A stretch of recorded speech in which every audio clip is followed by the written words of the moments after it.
Well, we're joined now from his count in Bethnal Green and Bow by George Galloway. Mr. Galloway, are you proud of having got rid of one of the very few black women in Parliament? What a preposterous question. I know it's very late in the night, but wouldn't you be better by starting by congratulating me for one of the most sensational election results in modern history? Are you proud of having got rid of one of the very few black women in Parliament? I'm not, Jeremy, move on to your next question. Well, you're not answering that one. No, because I don't believe that people get elected because of the colour of their skin. I believe people get elected because of their record and because of their policies. So move on to your next question. Are you because proud? I've got a lot of people who want to speak to me. If you ask that question again, I'm going. I warn you now. Don't try and threaten me, Mr. Galloway, please. You're the one who's trying to badger me. I'm not trying to badger you. I'm merely asking whether you're proud of having driven out of Parliament one of the very few black women there, a woman you accused of having on her conscience the deaths of 100,000 people. Oh, well, there's no doubt about that one.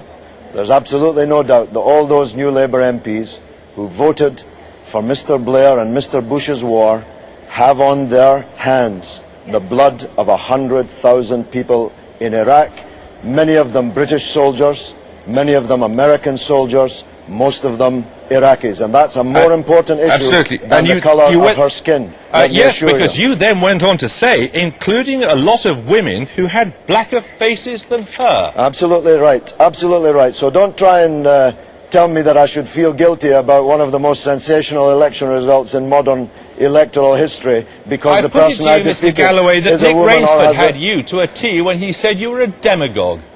I'm sorry? Nick Rainsford. You know who I mean? Nick Rainsford, Labour MP? No, you've never heard of him? I've never heard of Nick Rainsford, no. What else haven't you heard of? Well, I've been in Parliament a long time. He was a parliamentary colleague of yours until very recently. Most of them just blend one into the other, Jeremy. They're largely a spineless, supine bunch. Have you ever heard of Tony Banks? Yes, I have, yes. Right, Tony Banks was sitting here 5 minutes ago, and he said that you were behaving inexcusably. You had deliberately chosen to go to that part of London and to exploit the latent racial tensions there. Well, you are actually conducting one of the, even by your standards, one of the most absurd interviews I have ever participated in. I have just won an election. Can you find it within yourself to recognise that fact? To recognise the fact that the people of Bethnal Green and Bow chose me this evening? Oh, we recognise it. Why are you insulting them? I'm not insulting them, yes, I'm not insulting you. You are insulting them. They chose me just a few minutes ago. Can't you find it within yourself even to congratulate me on this victory? Congratulations, Mr. Thank Galloway. you very much indeed. How do you propose to use your time in... Oh, I see, it's another occasion of you not wanting to talk to someone who doesn't agree with you. Actually, Jeremy... All right. David Lammy, what do you make of Mr. Galloway? I think he's a carpetbagger. Wanted to talk about more contemporary issues like the soldier who was killed yesterday. Let's talk about let's address the Saddam Hussein point. Many people have been asking us the same thing. Well, that's because you have deliberately teed up this interview with a falsehood. We do not tee up the question. You're a bunch of liars, and everybody knows that you are. Mr. Galloway, you're a bunch of liars. I am not an admirer of Saddam Hussein. I was an opponent of Saddam Hussein when you'd never heard of him. I used to be demonstrating outside the Iraqi embassy in London when British governments and businessmen were selling him guns. I have answered this question 500 times at least. I was talking to the Iraqi... now. What were you saying that to him for if you aren't an admirer? I wasn't saying it to him, and let me explain it to you again because I haven't personally explained it to you. Y-O-U-R, is a reference to the Iraqi people. If you showed the seconds, minutes before the clip you've just shown, you would know that I was talking about and to the Iraqi people. Now, do you want to spend all of our 6 minutes talking about something 11 years ago? Or do you want to talk about the 100,000 people who've been killed by Bush and Blair? Mr. Galloway, let's come straight to a very simple question. Very simple one, this one. Colonel James Marshall Andrews asks you this. Would you rather Saddam was still in power? No, of course not. I was against the dictatorship in Iraq when you didn't want to know about it. I was against the dictatorship in Saudi Arabia, and you still don't want to know about it. The dictatorships in the Middle East are only there because They're backed by Britain and the United States. Let's have a try and see if we get Leela back. Leela, are you there? And Yes, can you I ask am. your question again? Off you go. Okay, basically, how can any voter trust you, Mr. Galloway? You're a loose cannon. You've been a lifelong member of the Labour Party, which basically chucked you out. I know you've got a 50-page manifesto, but basically it's a single-issue party. And another question basically is, even if the 16 members, your candidates, actually get through, how are you actually going to deliver your manifesto pledges, like renationalisation of railways? I think it's fantasy land you're in, Well, Mr. Galloway. It would again be good if the people that you've set up for this programme had their facts right. For a start, our manifesto isn't 50 pages. We're not standing 16 candidates. We're standing almost double that number of candidates. We're not standing in Scotland. So why have you got a voter on from Scotland? I just explained. I'll tell you why you've got a voter on from Scotland. Go on, Because you couldn't find a voter in the constituency I am standing in that would come on to the television to attack me. This is I'm a setup. sorry, Mr. Galloway. Everybody watching this programme, although thankfully, minute, Leela, just a minute. there are not that many, every person watching this programme now knows that this is a setup. It's a waste of your viewers' time, it's a waste of your professional time, and it's a waste of my time, because I'm actually involved in an election. Just hang on a moment. Well over 1 million people, quite a lot of people. Leela, did you want to come back? You were trying to break I did in there. indeed. I'm quite incensed with Mr. Galloway saying that this is set up. I'm a floating voter. I want to You're be not floating reasonably for me. Wait a minute, let her speak. Finish. Come on. Sorry, Leela, carry on. Right. You said Basically, you- I feel this, I'm really incensed with this allegation that it's a setup. I'm a floating voter. He can't hold it against me that I'm a Scot. I want to be well informed about what is happening down south. It is a UK general election, Mr. Galloway. It is not just in Scotland. No, so I'd like I'm to not- have your views as Well, clearly as possible. we're not standing in Scotland, so it's not a UK general election for us. And you knew that when you found a Scot to go on the television to attack me. Rather than attacking us. Well, I'm attacking you. Shall we answer some of the questions from our viewers, Well, many of well, which echoed this Leela's is- sentiment, we should Mr. do, Galloway, we should do, because that you're a this is- single-issue party we and should therefore do. not that relevant. Well, we should do, because this is the very last time I'll be speaking to ITN. Be sure about that. So let's go on and answer some of your other questions. We've got many of them are, well, I just don't know where to start. They're all much the same. Well, no wonder they are, because you've set this whole thing up. No, we haven't Mr. said that. There are Galloway, we're millions of giving you a people. chance There to are give your millions. views here No, you rather aren't. than argue. You've been trailing this programme of me as an admirer of Saddam Hussein, which I'm not. You've put on a voter from Scotland where we're not standing, where we don't exist, to attack me. And now you're telling me you've got a shoal of hostile questions. many. There are millions of people. Let us- Millions of people support our stand on the war on Iraq and our stand on railways and on many other issues. And you're going to get a surprise on Thursday when you see the result in the constituency in which I'm standing. That's correct. But you won't be talking to me after it. Let me assure you of that. Oh dear, he was adamant about that, didn't he? Now, coming up on the ITV News channel, the sport, including the latest on tonight's big match at Anfield. Joining me now is a man not known for sitting on the fence. He passionately opposed the invasion of Iraq, and now he feels that Hezbollah is justified in attacking Israel. The Respect MP for Bethnal Green is in our central London studio. A very good evening, good morning rather, to you, Mr. Galloway. How do you justify your support for Hezbollah and its leader, Sheikh Hassan Nasrallah? A preposterous way to introduce an item, and what a preposterous first question. 24 years ago, on the day my daughter was born, and I've just celebrated her 24th birthday, I had to dash to the maternity hospital to see her given birth from a mass demonstration in London against the Israeli invasion and occupation of Lebanon. Israel has been invading and occupying Lebanon all of my 24-year-old daughter's life. The Hezbollah are a part of the Lebanese national resistance who are trying to drive, having successfully driven most Israelis from their land in 2000, Israel from the rest of their land, and to get back those thousands of Lebanese prisoners who were kidnapped by Israel under the terms of their illegal occupation of Lebanon. It's Israel that's invading Lebanon, it's Israel that's attacking Lebanon, not Lebanon that's attacking Israel. You've just been carrying a report of 10 Israeli soldiers on the border getting ready to invade Lebanon, and you ask us to mourn that operation as if it were some kind of war crime. Israel is invading Lebanon and has killed 30 times more you put your Lebanese finger on the button, civilians though, didn't you? than have died in Israel. So it's you who should be justifying the evident bias which is written on every line on your face and is in every nuance of your voice and is loaded in every question that you ask.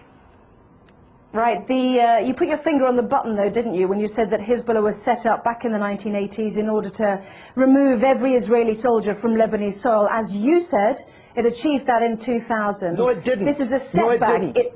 It didn't. This is a key point that you're concealing from your viewers. Israel was forced out of most of the south of Lebanon in 2000. It still occupies a part of Lebanon since 2000. The Shebaa Farms area, which is subject to this latest UN draft resolution. Thousands of Lebanese prisoners have been kidnapped by Israel. Hezbollah I spoke and the just a moment Lebanese ago to the want Israeli them to Foreign be Ministry released. spokesman, who said that the 3 Lebanese who have been captured, perhaps you'd like to use that word, have been Anna, before it's a not judge those. These are and not the been through a prisoners. court of law. Oh, please, have a slightly longer memory than 4 weeks. I'm talking about the thousands of prisoners taken during the 18 years of Israeli occupation, illegal occupation of South Lebanon. These are the prisoners that have to be released in exchange for the Israeli soldiers that were captured at the beginning of this wave of the crisis. Can I ask you about a report that's in today's Sunday Telegraph, which showed that Iran has given Hezbollah long-range missiles capable of targeting any part of Israel. Iran, according to this Iranian MP who helped found Hezbollah, has also said that Iran has given the authorization to target Tel Aviv. Can you blame Israel for wanting to destroy those missiles? But this is preposterous. America has given Israel missiles that can target not just every city in Lebanon, but every city in the Arab and Muslim world, including Iran. Why should America be allowed to give long-range missiles to Israel, including hundreds of nuclear missiles, but Iran because is not allowed to give missiles? Because it's given it to a terrorist organisation. But they're not a terrorist organisation. Only in the mind of Rupert Murdoch's Sky and the Times and the Sun and the News of the World. I'm going to stop you there, Mr. Galloway. Prescribed terrorist organisations. One man's terrorist is another man's freedom fighter. We know that perfectly well. In most people's eyes, they are deemed to be. They had a choice, didn't they? Let's understand this. They had a choice, like the IRA. To take on politics. Listen, Anna. I'm saying they had a choice to absorb the idea of politics. They've got 2 Hezbollah cabinet ministers. Anna, one man's terrorist is another man's freedom fighter. You are totally wrong in saying that in most people's eyes, Hezbollah are terrorists. In most people's eyes, Israel is a terrorist state. It's the fact that you cannot comprehend that fact that leads to the bias which runs through all of your reporting and every question that you've asked me in this interview. Can I ask you one question? I was relating to the IRA and Sinn Féin. They have decided to embrace politics. Hezbollah had the chance to embrace politics. They've already got 2 cabinet ministers. They're well respected in the south. In politics. They are. That's what I'm saying. If you listen to me, I'm saying they've got 2 cabinet ministers already. They had a chance to do that. Why did they need to capture and kill Israeli soldiers on the border? Surely that sets back their ambitions to be a political force inside a democratic Lebanon. Look, because Israel occupies their country and holds thousands of their compatriots as kidnapped hostages in their dungeons. It's really very simple, except if you think only in a clock that goes back 4 weeks. If you know, and you're old enough to know better, that the origins of this conflict are not 4 weeks or 4 years or 14 years, but are decades old. You want people to think that the crisis started when the clock started ticking on Sky News. No, I don't the people in Lebanon I want to ask you differently. I want to ask you one final question. Do you think that the 4 weeks that we've seen, as you mentioned, the 26 days of this crisis, has set back Hezbollah's ambitions? Not only are Israeli soldiers now over the border. Let me finish. Would you mind let me finish, please?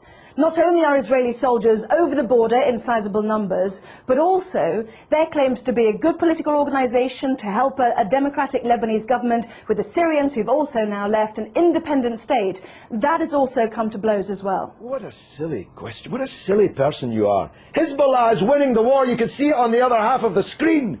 Hezbollah is more popular today. That was not my question. Hezbollah is more popular today in Lebanon, amongst Christians, amongst Sunnis, amongst Shiites, amongst all Arabs, amongst all Muslims, than it has ever been. It's Israel who's lost the war, and Bush and Blair, for politically organising the war, who've lost politically. This is a defeat for Bush and Blair and Israel. Everybody but you can see it. Let me separate out that question then. Is it a setback, given that Hezbollah was set up in order to get Israeli soldiers off Lebanese soil, that there are now more Israeli soldiers on Lebanese soil than there were 26 days ago?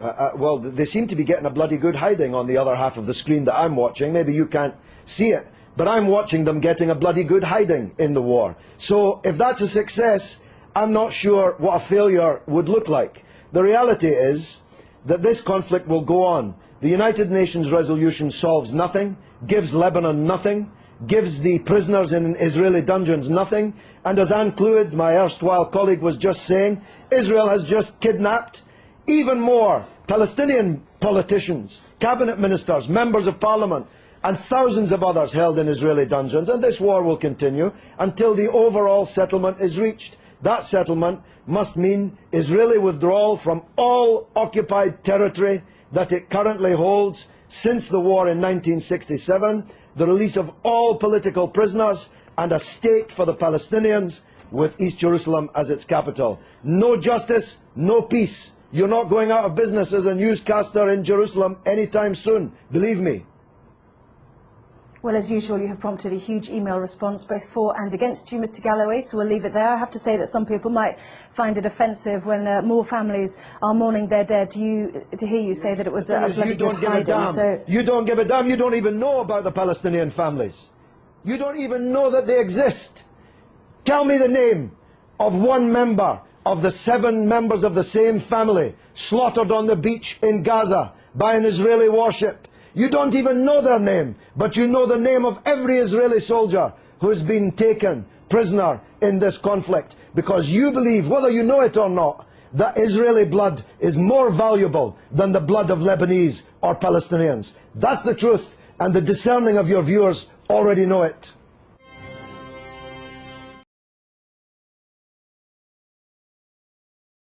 I understand.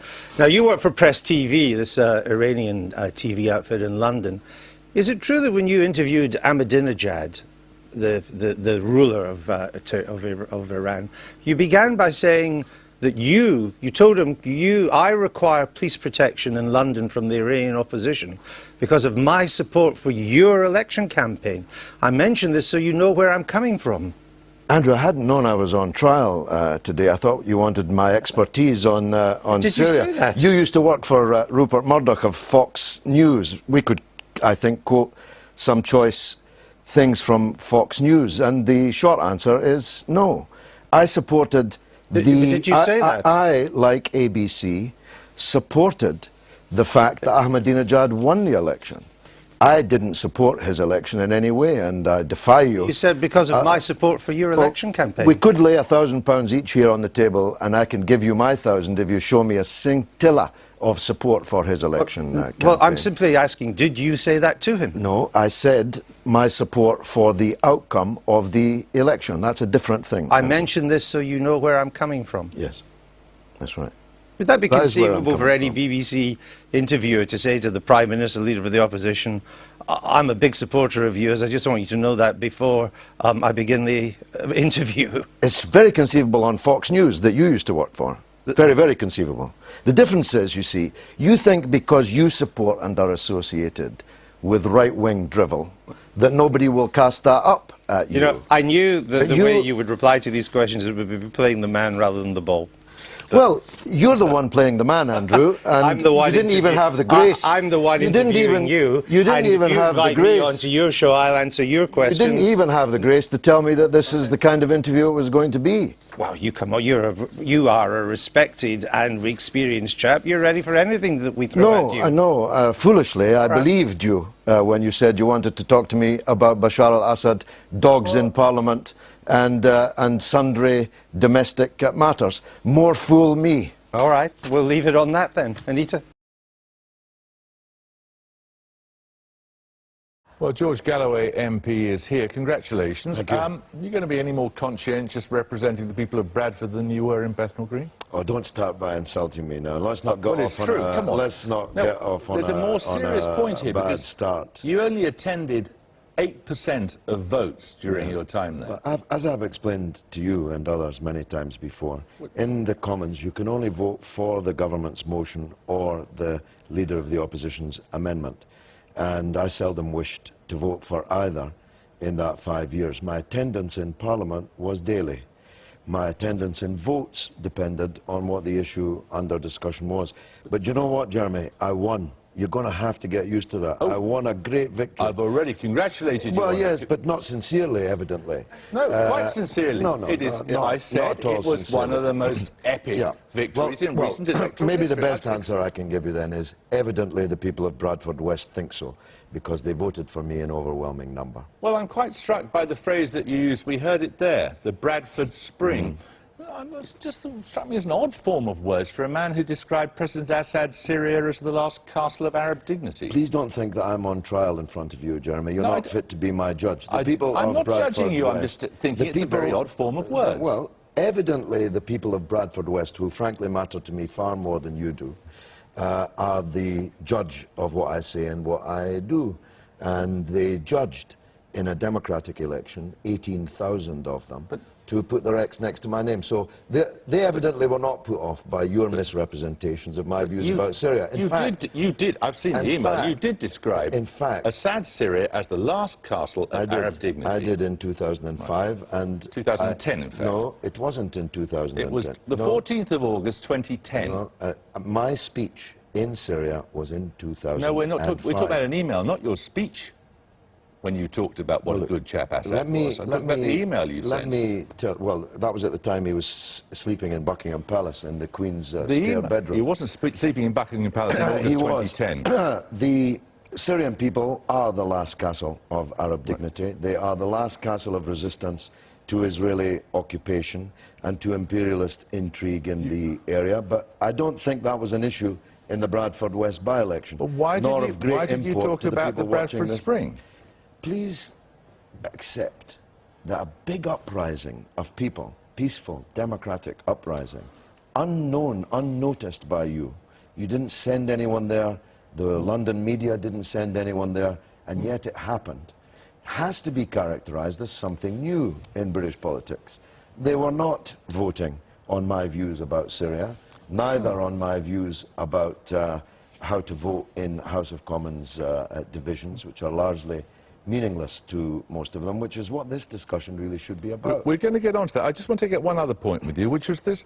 Why did you say God knows who is a Muslim and he knows who is not? I, George Galloway, don't drink alcohol. I never have. I, George Galloway, have fought for Muslims at home and abroad all of my life. Now, why wouldn't I say that? Well, I'm just interested as to why you found it necessary to say it. Because the Labour candidate was going around campaigning on the twin bases that he was a Pakistani and a Muslim.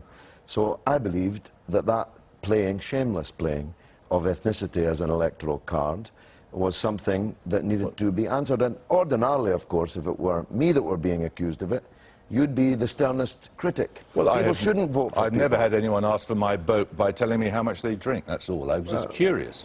Well, I mean, I don't drink, and he does.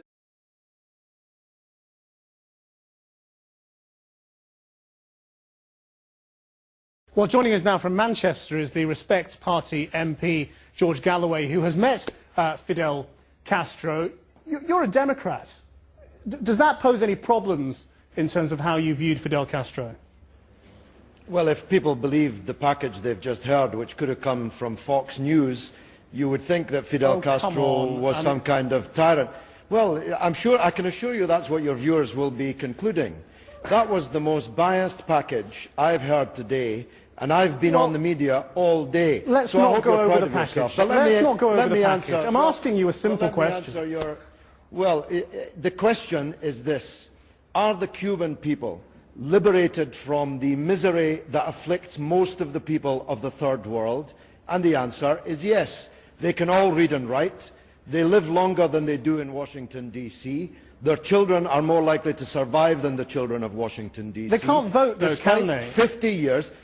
Well, you know, health and longevity and education, free at that, these are human rights too. But does that not pose you a problem as a Democrat, that they can't vote? If you will let me finish, I'll come on to that point. If it were not for the 50 years of siege, blockade, assassination, invasion, subversion by the most powerful country in the world, just 75 miles away, then these other rights would have been achieved too.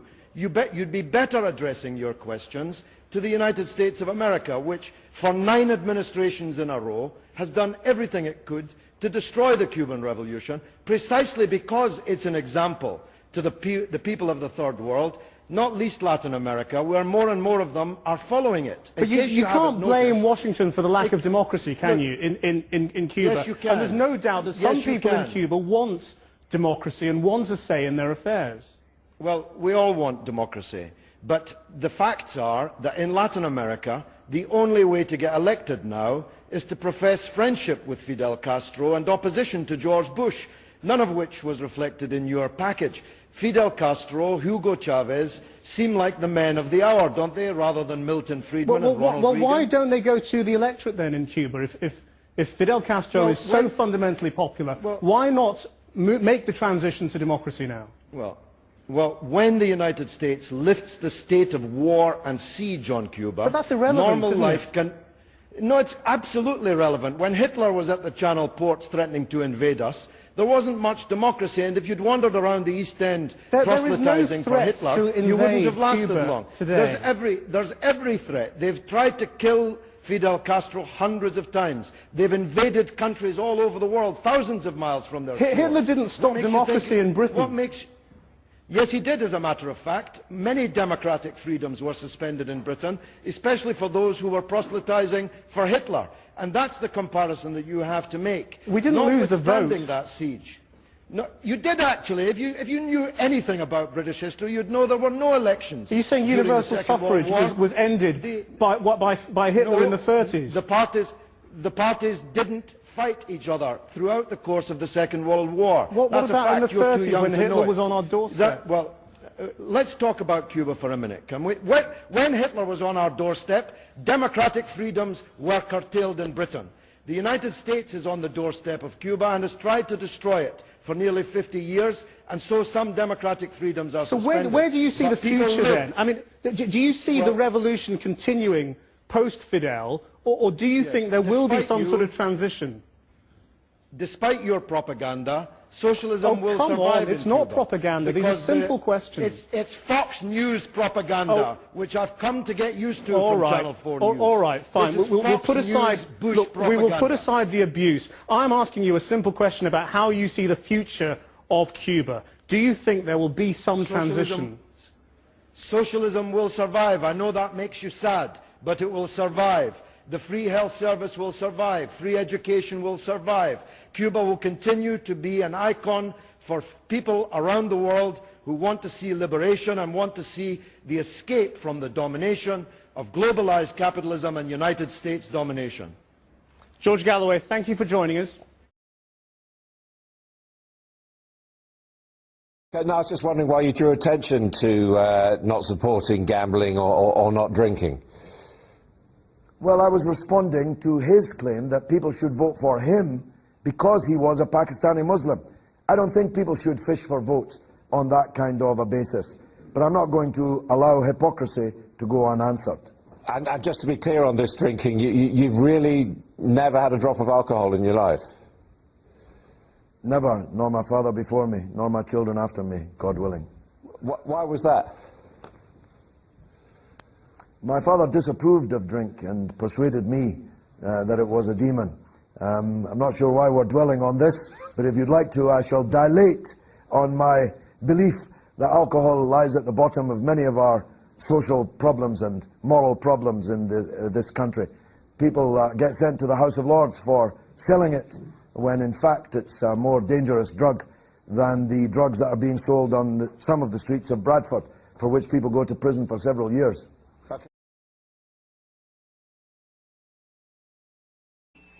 Is a proven fact. It's a proven fact that these forged documents existed and were being circulated amongst right-wing newspapers in Baghdad and around the world in the immediate aftermath of the fall of the Iraqi regime. Now, Senator, I gave my heart and soul to oppose the policy that you promoted. I gave my political life's blood to try to stop the mass killing of Iraqis by the sanctions on Iraq, which killed 1 million Iraqis, most of them children. Most of them died before they even knew that they were Iraqis, but they died for no other reason other than that they were Iraqis, with the misfortune to be born at that time. I gave my heart and soul to stop you committing the disaster that you did commit in invading Iraq. And I told the world that your case for the war was a pack of lies. I told the world that Iraq, contrary to your claims, did not have weapons of mass destruction. I told the world, contrary to your claims, that Iraq had no connection to Al-Qaeda. I told the world, contrary to your claims, that Iraq had no connection to the atrocity on 9/11/2001. I told the world, contrary to your claims, that the Iraqi people would resist a British and American invasion of their country, and that the fall of Baghdad would not be the beginning of the end, but merely the end of the beginning. Senator, in everything I said about Iraq, I turned out to be right, and you turned out to be wrong.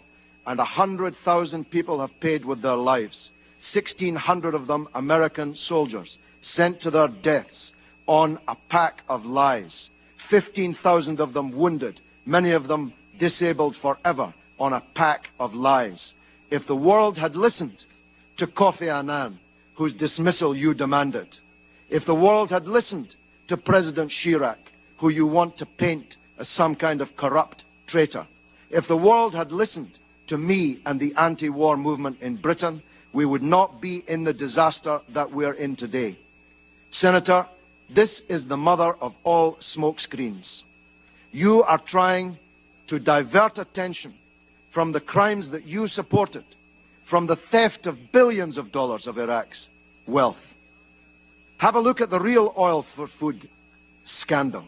Have a look at the 14 months you were in charge of Baghdad, the first 14 months, when $8.8 billion of Iraq's wealth went missing on your watch. Have a look at Halliburton and the other American corporations that stole not only Iraq's money, but the money of the American taxpayer.